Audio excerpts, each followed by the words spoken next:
Morning. You're fighting, of course, for top four. Villa fighting for survival. So where do the biggest threats come from in this Villa side? I think they've shown since the lockdown that they can hold their own. They've been tight games. All of the games they've had, you can see they've clearly worked on their shape, and their counterattacks are one of the most powerful ones in the league. They spring quickly, so you got to be ready for that. And set plays, good delivery, and some good first contact players, big size, and of course there's some individual players there.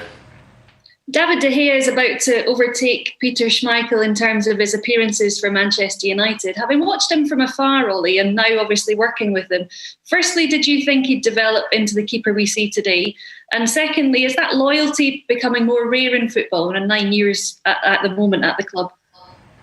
Yeah, David's, as you say, he's had some fantastic seasons here now. Next year is his 10th. And I think he's proven Eric Steele right, that we believed in him. He had a little bit of a tough ride early on with the physicality of football in England, but for me, he's been the best goalkeeper in the world over the last 9-10 years. And just to work with him closely, you see he's still keen to learn. He's still working hard. Richard coming in with Craig as the coaches, I think they've reignited a little bit of spark in David, and he's working really hard in training. Morning, Ollie.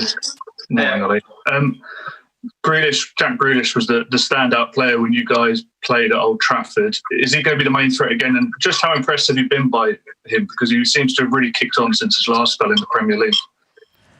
Well, I think last game, obviously they caused us some problems. Both Grealish off the left and El Ghazi off the right caused us problems. He scored a fantastic goal.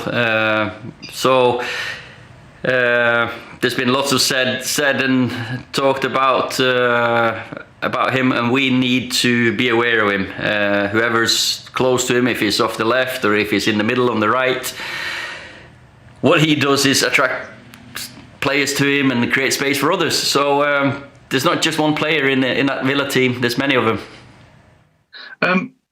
Obviously, Victor Lindelof might miss the game. You suggest as much with a back injury, but you've stuck to the same 11 for 3 league games in a row now. You yourself in your playing days had to put up with time on the bench. How do you keep the squad happy when they're all going to be chomping at the bit even more than usual, given the break in play and that some of them may not have played for 3 or 4 months? Well, there's not many that hasn't played in the last 2 weeks. There's so many games now, and so they all know they're fit. They all know they're available. They all know that they're valued, and they're going to be important for us if it's coming on for half an hour, starting this time maybe 45 minutes. So not an issue. There's so many things to play for: trophies, FA Cup and Europa League, but also the top 3 or 4 positions in the league as well. So players are, the culture, the group is very tight knitted, and they know that they've got a part to play.